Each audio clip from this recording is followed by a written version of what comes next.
Hey chickies, welcome back. In today's video, I'm going to share with you my updated eyebrow routine. We're going to take my thin, sparse brows that look like this and turn them to this. So I hope you stick around for today's video.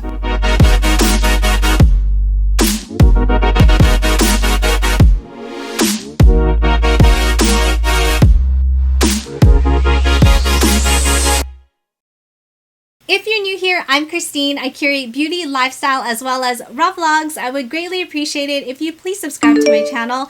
I would absolutely love it if you'd be a part of the Chickie crew. Also, don't forget to hit that bell to be notified of new videos. My apologies, but I had some technical difficulties with the mic once again, so I need to do a voiceover. So today I'm going to be using the Anastasia Beverly Hills Dip Brow Pomade. This is in the shade Ebony. You can use whatever you have.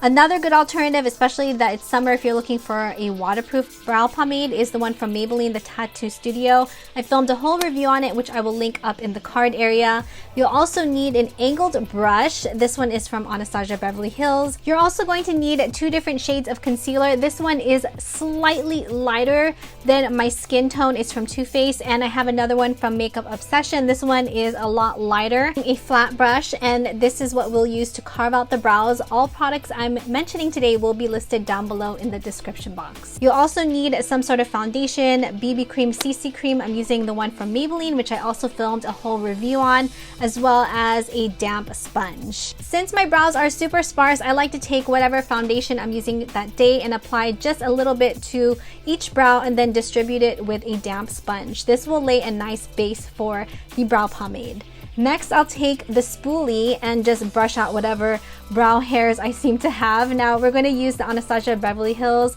Dip Brow Pomade and the number 12 brush. The number 12 brush from ABH is my favorite because the bristles are really nice and compact and thin, so it will really help mimic the hair for the brows. So I'm just starting by tracing or outlining where I want my brow shape to be. I normally start at the bottom, and I'm just simply dragging a bit of the product and forming a line starting from the inner portion of the brow all the way to the outer portion. And I like to stop right where it hits at the corner of the eye. That's kind of like my mark.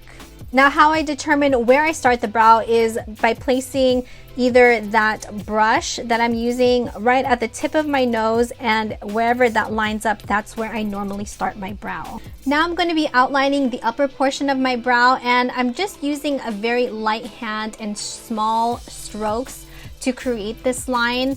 You can always go back again to make this line a little bit more defined, but I like to really create a nice guideline for the brows so that it's a lot easier once I fill them in. So now I'm going to take a little bit more of the dip brow, and I'm going to go over that line we just created just so that it's a bit more defined.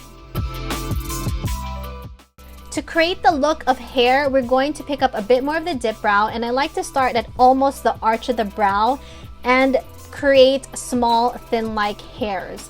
Now, I like to draw these in an angled downwards motion or downwards direction. Now, the reason why I do this is because that's the way how my hairs grow. They're actually pointing downwards. So you want to draw these lines in the direction of your hair growth. For the inner portion of the brow, since this hair is pointing in an upwards direction, I flipped my brush around. So I'm just using the tip of the brush to create the thin-like hairs.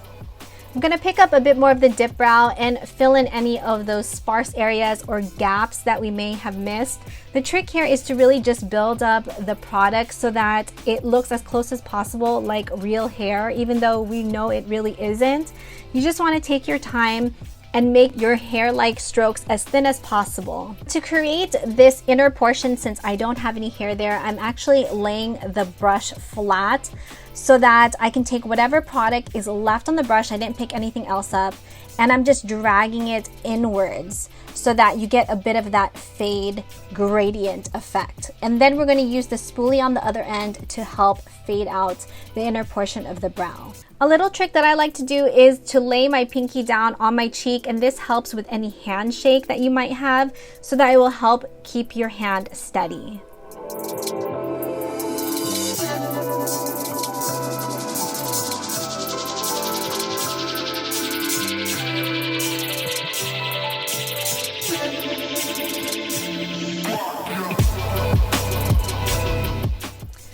clean up the brows, we're going to use the flat brush as well as the lighter color concealer. And I like to start at the inner portion of my brows and then work outwards.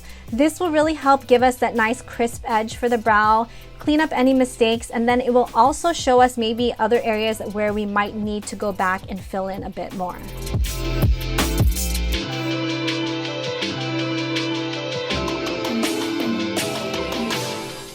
Also, make sure you spoolie out your brows just so that it distributes the brow pomade evenly and you don't get any clumps.